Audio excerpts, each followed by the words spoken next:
people like me. You need people like me so you can point your f***ing fingers and say, that's the bad guy. That's the bad guy. That's the bad guy. That's the bad guy. That's the bad guy.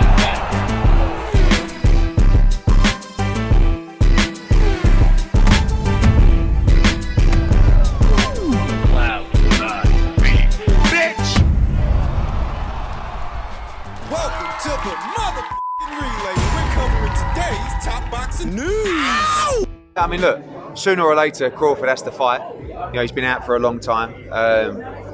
It's obviously disappointing for boxing. You know, Crawford Avanesian is a fight that no one wants to see. But somehow, he's getting paid a lot of money. So, good luck to him. I think that really, look, I've been there before trying to make big fights that haven't been possible to make.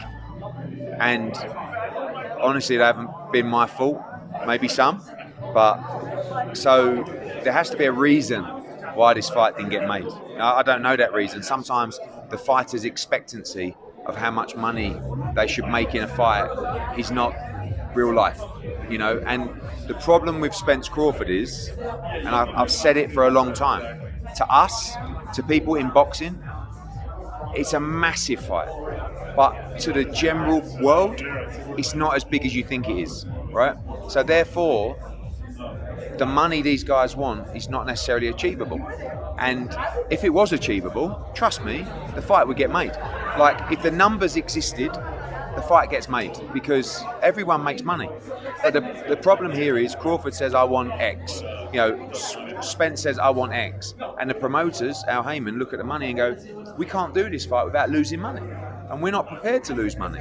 Now, in the instance of Crawford's next fight, someone is going to lose many, many millions. But maybe they don't care. But they're not running a business. That is Matchroom impresario Eddie Hearn weighing in on the current situation of the now defunct Terence Crawford versus Errol Spence Jr. fight. You'll hear Eddie Hearn mention it several times. Money is an issue. That what could be going on is what the fighters hope to make from the fight doesn't align with reality. And I've often said here on the channel that the last 4 years haven't been built up towards this moment, this point, where the fight is supposed to become an actuality. Quite the opposite. For the last 4 years, the PBC has worked hard to make you, the consumer, believe that Errol Spence is so big a star, he doesn't actually need Terence Crawford. I remember 3 or 4 years ago, Richard Schaefer said that people weren't demanding a Crawford fight. What they were demanding was a Mikey Garcia fight. If you can actually believe that, Richard Schaefer, he actually said that. So 4 years later, when the PBC is tasked to finally deliver this fight, the PBC that froze Terence Crawford out. PBC and their fighters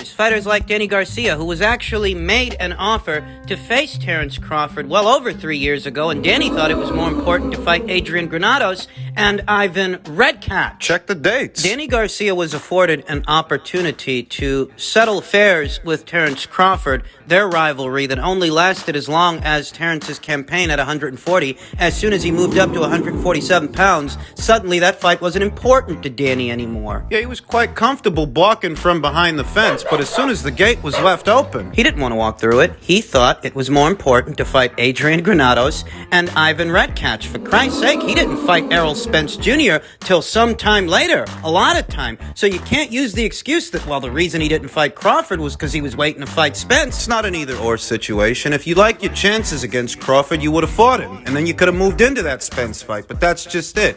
You didn't like your chances against Crawford. So, you never fought him. You kept busy with Adrian Granados and Ivan Redkach instead. Errol's fans like to say that Crawford was on easy street while Errol was busy doing all the heavy lifting in the division. That's not the reality of it. That's not the truth. The truth is, Errol Spence Jr. willfully substituted a Crawford fight with any and every other fight you can think of. Even a fight with a lightweight moving up in weight in Mikey Garcia. You tell me what the hell Mikey Garcia did in the welterweight division to deserve a title shot. Errol's fans, they love to say that Errol was doing all the heavy lifting, when in all actuality, he was just substituting the fight that people were asking for with every other fight you can think of. Any other fight, really. You say that Errol was doing all the heavy lifting. Well, Terence Crawford made an offer to fight Danny Garcia long before Errol Spence Jr. fought him. It's not like Terence Crawford wasn't trying to get get ththese guys in the ring. He was. But those fighters wouldn't oblige him. That's Terrence Crawford's fault. He did fight Sean Porter. And all of a sudden, Errol Spence Jr. supporters don't want to give Terrence any credit for that. Terrence Crawford actually stopped Sean Porter where Errol Spence Jr. could not. Oh, I know what Spence's fans will tell you. They'll tell you Terrence didn't stop him. His father did when he threw in the towel. But I'll tell you this much. Kenny didn't throw the towel when Sean was in there with Spence. He was in there with Crawford, though. Why didn't Big Bad Errol force Kenny to throw the towel? Why not? Errol Spence Jr.'s supporters, and what remains of them, because there really aren't that many. The last 4 years, they've come up with every excuse in the book why Errol shouldn't fight Terrence Crawford straight away. And now they're trying to lay the blame for the fight not happening at the feet of Terrence Crawford. They used to say that Terrence has to get a belt. They used to say that Errol was the quote-unquote A-side, that Terrence was on the wrong side of the street, that he's got to get rid of Bob Arum, and he's got to come over to Showtime. And remember, he actually burnt that bridge. A part of the lawsuit that Terrence Crawford filed against Top Rank was failure to deliver the Errol Spence Jr. fight. If you find yourself questioning how serious Terrence Crawford was about getting Errol in the ring, need I remind you that he actually burnt that bridge with Top Rank as a result of that and proceeded to enter negotiations with Errol Spence Jr. and the PBC, only so they can offer him no money down, no money up front, and the lesser portion of the split. No guarantee for a 3-division champion, an unbeaten one. Canelo Alvarez can get Caleb Plant $10 million up front. But Errol can't get Terrence a guarantee of any kind. But let these bozos tell it, and the PBC are the ones that are serious about making this fight. It's Crawford that's at fault here. How fucking stupid are you guys? Errol Spence Jr. is a fraud. Fraud. Errol Spence Jr. was never the A-side of anything. Never. Errol Spence Jr. isn't a bona fide box office draw, because if he were, he could bear the fiscal burden of this fight off his name alone. He's nothing. Nothing but a booze hound. Charlatan. You build stars over years and years and years. Canelo Alvarez started fighting at 16. He fought Floyd Mayweather at 21, 22, wherever he was. And Anthony Joshua, when he won gold, we were lined in with Under Armour. He was in stores all around the world. Beats by Dre, Lucozade, all these big brands that build and build and build the profile. Crawford never had that. Errol Spence never had that either, because they haven't got, Top Rank's a little bit different, but PBC aren't really a true commercial promotional organisation, in my opinion. They're not really looking to build brands of fighters, and I just feel like for that reason they never really created many stars, and I just feel like that's a fight that should be one of the biggest fights in boxing. It should be guaranteed to do 1 million buyers. It should be guaranteed to do 25 million on the gate. It's a very sad situation. It's not too sad. There's sadder things in the world. Do you know what I mean? There's Okay, worse things happening. yeah, you got it. I know. It's sad for boxing. It's sad for boxing. Eddie Hearn is right. It's not some Greek tragedy that once again Al Heyman fucked up a fight. He's got a long history of fucking up fights, even within his own borders. Even on PBC Island, there are fights that should have happened, but didn't. It's the funniest thing. Eddie Hearn stated in so many words that the fight isn't as big as people think it is, and neither Errol Spence Jr. or Terrence Crawford are bona fide stars. Do you remember a few months ago when there were actually people saying that Crawford versus Spence is a bigger fight than Canelo versus Golovkin 3? I was laughing my ass off then. I'm still laughing my ass off now. Critical thinking skills. Not everyone has them. If this fight were in fact bigger than that fight, then you'd have an overabundance of people trying to get involved. If this fight fiscally were a bigger fight, a bigger money fight than that fight. If this fight were worth more money than Canelo versus Golovkin 3, it's almost an absolute certitude that it would have happened, because in case you didn't notice, everybody wants to make money. Everybody. Everybody wants to make money, and if this fight were worth more money than that fight, it's almost a guarantee it would have happened. That's just it. This fight ain't worth more money than Canelo versus Golovkin 3, and a member of the PBC's own team said that himself earlier this year. Tim Smith, who I've mentioned several times, he said Crawford wasn't built into a box office draw. He said he didn't think people were going to buy this fight and make the event successful. He said he felt people were going to steal it. You've heard me mention that many times here on the channel, and it's because I don't think it's registering with a lot of people that if the PBC felt that this event weren't going to be successful, then why would they try to put it on? Why would they try to do the show? And that's just it. They wouldn't. They negotiated in bad faith to save face and nothing more. The offer they made to Terrence Crawford, it was a shitty offer. A shitty offer they weren't expecting him to accept. A shitty offer they weren't expecting him to take. What are you not understanding? This was all about keeping up appearances. They didn't want to take the heat for this. Tim Smith said that unfortunately for Terrence, he wasn't built into a bona fide pay-per-view attraction, a bona fide pay-per-view star. But you know what?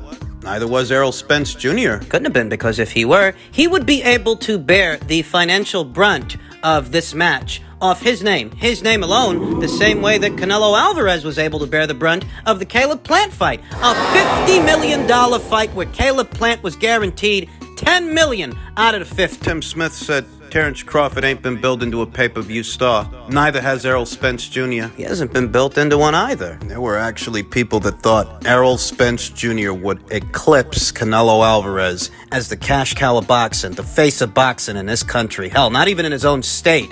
Canelo Alvarez has actually broken records in the state of Texas. Has Errol Spence Jr. broken any records in the state of Texas? No records. He didn't break any records, but he broke his face and a couple of teeth, landing face first in the pavement. After getting behind the wheel drunk and flipping that Ferrari, he broke that. He almost broke his face and a couple of teeth. Things that hurt the Terrence Crawford versus Errol Spence Jr. undisputed title fight's marquee value. Well, the PBC weren't actually building it up as a super fight. Quite the opposite. They were playing it down, downplaying it, and downplaying the relevance of Terrence Crawford to the division and to this fight. Don't you remember when PBC on Fox showed a graphic of all the champions in the welterweight division, but they conveniently left Terrence Crawford out? You don't remember when I did that? You're telling me that was build-up? That was adequate build-up to build up a super fight between Terrence and Errol Spence Jr.? Let's just pretend like Terrence, he doesn't exist. Thank you, Al Heyman. Thanks a lot. You've done a bang-up job delivering this fight. That's what you've done, my friend. It's reported Terrence Crawford stands to make anywhere between $5 and $10 million for fighting David Avanesian before this year is out. We've already talked about what got us to that point, those circumstances, so we don't need to get into all of that here and now, but you'll notice that he actually stands to get more money up front for David Avanesian than what he's supposed to be getting for Errol. It's not relevant to me and you whether or not the pay-per-view performs or underperforms. It's not important to me and you whether or not the Black Prime platform takes a bath on this thing. It's not important, it's not relevant, it's not even interesting, but what is interesting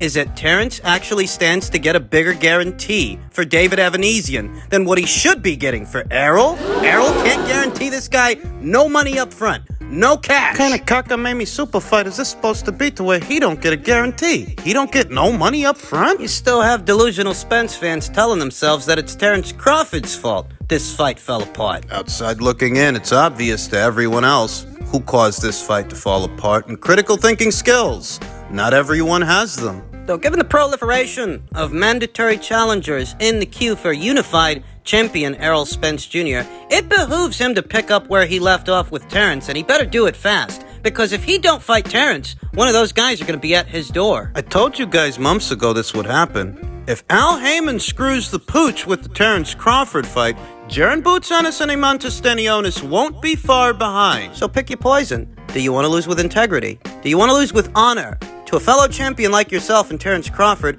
Or do you want to lose to an up-and-comer, an unbeaten one? What are you going to do, Errol? You want to vacate all those titles? What, it's not strap season anymore? I'm telling you, this whole fight, it's like a running gag at this point. That's all it is. And these are just timestamps. It's all just one big goddamn joke.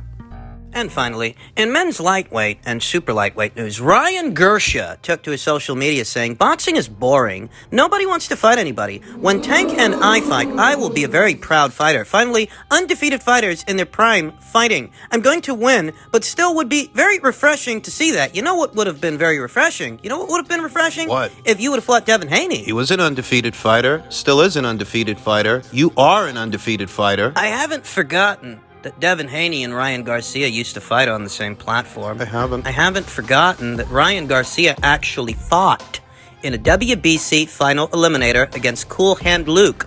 Luke Campbell. Remember? A final eliminator that was intended to crown a mandatory challenger for WBC champion Devin Haney, now undisputed champion Devin Haney. A lot has happened for Devin since then. The decorum has changed, where he was just a WBC champion before. He's an undisputed champion now. I haven't forgotten that Ryan swerved him. And why would I have forgotten? It was Ryan Garcia's own tweet that jogged my memory. If you were really in the market to fight an unbeaten fighter in his prime, an unbeaten fighter, you had that opportunity well over a year ago. You squandered it. You know what he thinks? He thinks if he can get Gervonta Davis in the ring, all is forgiven. That will right all the wrongs, but Gervonta Davis ain't the authority at lightweight. Or super lightweight, for that matter. A fight between Ryan Garcia and Gervonta Davis. Big commercial fight that it might be, and I don't doubt that. I think it would be a very big fight if they can get it over the line. Big fight that it might be, though. It doesn't crown the authority at lightweight or super lightweight, because neither Ryan Garcia